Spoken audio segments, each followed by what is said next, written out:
صوم کی عبادت کی خصوصیت کیا ہے؟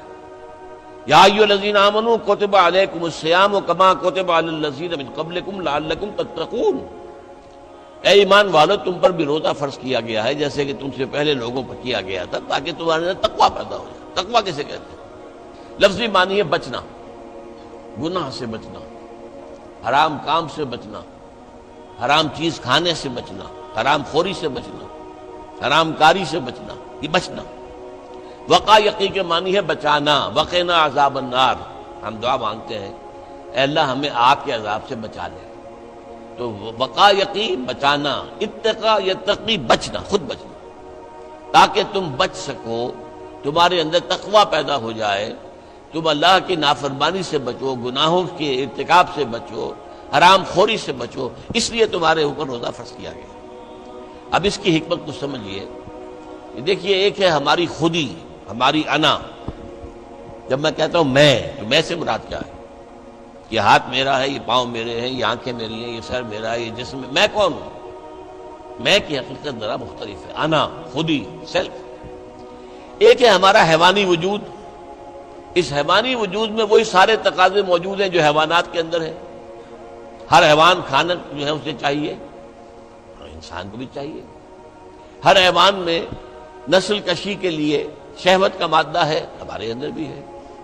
ہر حیوان کو کوئی نہ کوئی گھونسلہ ہو، کوئی بھٹ ہو، کوئی جگہ چاہیے رہنے کے لیے، آرام کرنے کے لیے، ہمیں بھی چاہیے۔ تو حیوانی تقاضے ہمارے جو ہمارے وجود کے اندر موجود ہیں، ان کے لیے کہا ہے، فرائیڈ نے لفظ استعمال کیا ایڈیا لیبیڈو۔ یہ ایڈیا لیبیڈو بہت منہ زور ہے۔ بھوک لگتی ہے تو انسان کہتا ہے کچھ بھی ملے کھانے کو، حلال ملے حرام ملے کھاؤ۔ شہوت کا جذبہ جب جاگ اٹھتا ہے، برانگیختہ ہو جاتا ہے، تو پھر وہ تو چاہتا ہے تسکین ہونی چاہیے میری شہوت کی، جائز ناجائز، حلال حرام، صحیح غلط، سب چھوڑو اس کو۔ اس کے لیے کنٹرول پیدا کرنا، ضبط نفس، کہ آپ اپنے نفس پر کنٹرول کر سکیں، نفس آپ پر حاوی نہ ہو جائے، جو اس کا حکم دے، جو بھی وہ حکم دے آپ اس کی پیروی کریں، نہیں، نفس کو اپنے قابو میں رکھیں، اپنی مرضی کے مطابق اسے چلائیں۔ اس کی مثال ایسے ہی ہے کہ جیسے ایک گھوڑا ہے اور ایک سوار ہے اس پر۔ اب اگر گھوڑا منہ زور ہے، طاقتور ہے، اور سوار بیچارہ کمزور ہے تو کیا ہوگا؟ گھوڑا کہیں پٹک دے گا اس کو، کہیں کسی کھائی میں پھینکے گا یا کچھ اور کرے گا۔ لیکن اگر سوار بھی طاقتور ہے اور اس نے گھوڑے کو دبایا ہوا اپنے دونوں رانوں کے درمیان، گھوڑا محسوس کر رہا ہے کہ میرے اوپر جو بیٹھا ہے وہ جاندار ہے، تو پھر ظاہر بات ہے کہ اب یہ گھوڑا سوار کی مرضی کے مطابق چلے گا، ذرا سا اشارہ ہوگا ادھر مڑ جائے گا۔ اسی طرح ہمارا یہ نفس ہے، یہ حیوانی وجود جو ہے، یہ گھوڑے کے مانند ہے، اور ہماری انا یا ہماری خودی یا ہماری سیلف یہ اس پر سوار ہے۔ اگر سیلف کمزور ہے، گھوڑا طاقتور ہے، تو انسان کی ہلاکت، بربادی ہے، تباہی ہے۔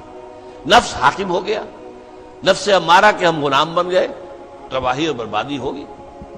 ہاں اگر آپ کی انا مضبوط ہے، آپ کی خودی طاقتور ہے، آپ کی سیلف جو ہے اس کے اندر طاقت ہے، تو یہ حیوانی وجود اب آپ کے کام آئے گا۔ گھوڑا جیسے آپ کو آپ کی مرضی کے مطابق لے کر جائے گا، منزل تک پہنچائے گا، ایسے اس حیوانی وجود کو استعمال کر کے آپ نیکیاں کمائیں گے، خیرات حسنات، اللہ کو راضی کرنے کے لیے کام کریں گے۔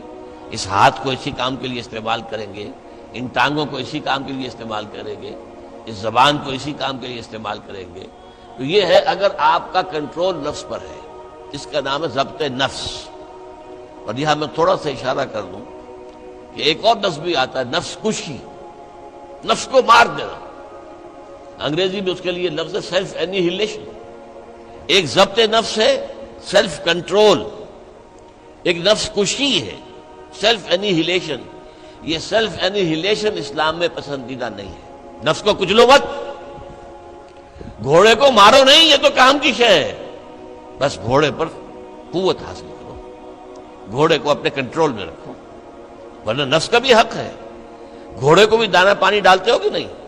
تمہارے نفس کا بھی حق ہے۔ وَإِنَّ لِنَفْسِكَ عَلَيْكَ حَقًّا وَإِنَّ لِزَوْجِكَ عَلَيْكَ حَقًّا وَإِنَّ لِزَوْرِكَ عَلَيْكَ حَقًّا۔ تم پر تمہارے اپنے نفس کا بھی حق ہے، تم پر تمہاری بیوی کا بھی حق ہے، تم پر تمہارے جو ملنے کے لیے لوگ آئیں، ملاقاتی ہوں، زیارت کرنے کو، ان کا بھی حق ہے۔ اس نفس کا بھی حق ہے، نفس کا بھی حق اسے ادا کرو، لیکن حلال، حرام نہیں۔ یہ حرام اور حلال کے فرق کے لیے ضبط کی ضرورت ہے، کنٹرول کر سکتے۔ اس کنٹرول کے لیے روزے کی ایک مشقت کہہ لیں یا مشق کہہ لیں، یہ مشق ہے کہ آپ نے سال میں یہ 30 دن یا 29 دن میں شدید بھوک کے باوجود حلال چیز بھی نہیں کھائی، کھانا موجود ہے، شدید پیاس ہے۔ فرض کیجئے کہ آپ عین دوپہر میں دفتر سے یا کہیں کالج سے آپ آئے ہیں اور گھر پہنچے ہیں تو شدید پیاس کی وجہ سے، جب وہ موسم آ جائے گا جون کا اور مئی کے روزے جو ہیں تو تب معلوم ہوگا کہ روزہ کہتے کسے ہیں۔ ابھی تو ہم کچھ دنوں سے عادی ہو گئے، سردی میں روزے تھے، روزہ کچھ کہتا ہی نہیں تھا، اب بھی ذرا ہے، کچھ تھوڑا سا رنگ دکھا رہا ہے، لیکن اکتوبر کا مہینہ ہے، اس میں وہ گرمی تو نہیں ہے نا۔ لیکن ہو سکتا ہے کہ اس وقت اگر روزہ ہو تو گلے کے اندر کانٹے پڑے ہوئے ہوں گے پیاس کی وجہ سے، اور گھر میں پہنچے تو معلوم ہے پانی موجود ہے، فریج موجود ہے، ٹھنڈا پانی موجود ہے، برفاب اور بھی ڈرنکس موجود ہیں، روح افزا کی بوتل رکھی ہوئی ہے، نہیں پینی۔ کیوں؟ اللہ کی اجازت نہیں۔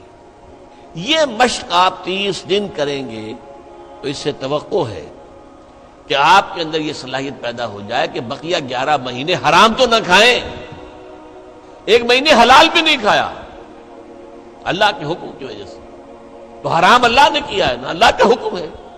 11 مہینے یہ تقویٰ پیدا ہو جانا چاہیے، یہ طاقت تمہارے اندر پیدا ہونی چاہیے، یہ صلاحیت پیدا ہونی چاہیے کہ حرام میں منہ مت مارو، حرام سے اجتناب کرو۔ یہی وجہ دیکھیے، ذرا کڑوی بات آپ کو سنا رہا ہوں۔ فرض کیجئے عین روزے کی حالت میں آپ حرام کام کر رہے ہیں، کھانا تو نہیں کھا رہے، جھوٹ بول رہے ہیں تو حرام کام ہے، سودی کاروبار کر رہے ہیں حرام کام، رشوت لے رہے ہیں یا دے رہے ہیں حرام کام۔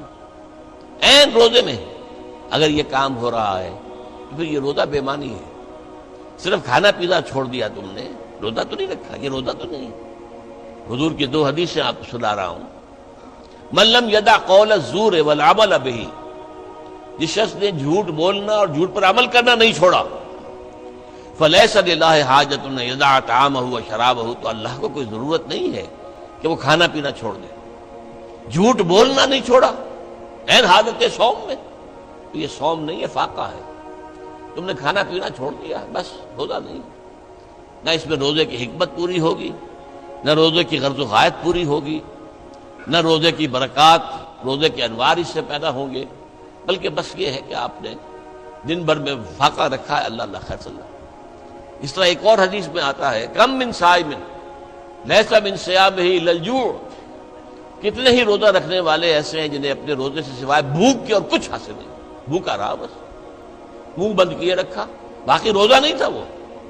جب عین روزے کی حالت میں جھوٹ بول رہا ہے یا جھوٹے عمل کے اوپر، جھوٹے کاروبار پر عمل کر رہا ہے تو یہ روزہ نہیں ہے۔ تو روزے میں کھانا اور پینا صرف یہ ترک کرنا نہیں ہے، بلکہ یہاں تک بھی آیا ہے کہ فرض کیجئے کہ کوئی شخص آپ سے جھگڑ رہا ہے، گالن گلوچ پہ اتر آیا ہے، تم یہ کہو کہ بھائی میں اس وقت کچھ نہیں کہہ سکتا، میں روزے سے ہوں، میں اس وقت تمہاری بات پر جواب نہیں دے سکتا، میں روزے سے ہوں۔ یہ بھی گویا کہ روزے کے تقاضوں میں سے ہے، جھگڑا نہ کیا جائے، فساد نہ کیا جائے، لوگوں سے لڑا نہ جائے، گالم گلوچ نہ کی جائے، یہ بھی روزے کے تقاضوں میں سے ہے۔ تو روزہ رکھا جائے پورے آداب کے ساتھ تو اس سے تقویٰ پیدا ہوتا ہے، اس میں کوئی شک نہیں۔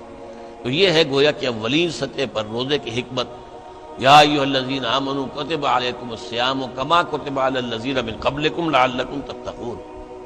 اب آئیے اگلی منزل، کچھ عرصے کے بعد پھر رمضان کے روزے فرض کر دیے گئے۔ شہر رمضان الذی انزل فیہ القرآن ھدی للناس وبینات من الھدی والفرقان فمن شہد منکم الشہر فلیصم۔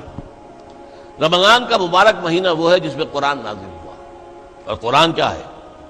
لوگوں کے لیے ہدایت، اور ہدایت اور حق و باطل میں امتیاز کی بینات، روشن چیزیں، واضح چیزیں، کھلی چیزیں، بین چیزیں۔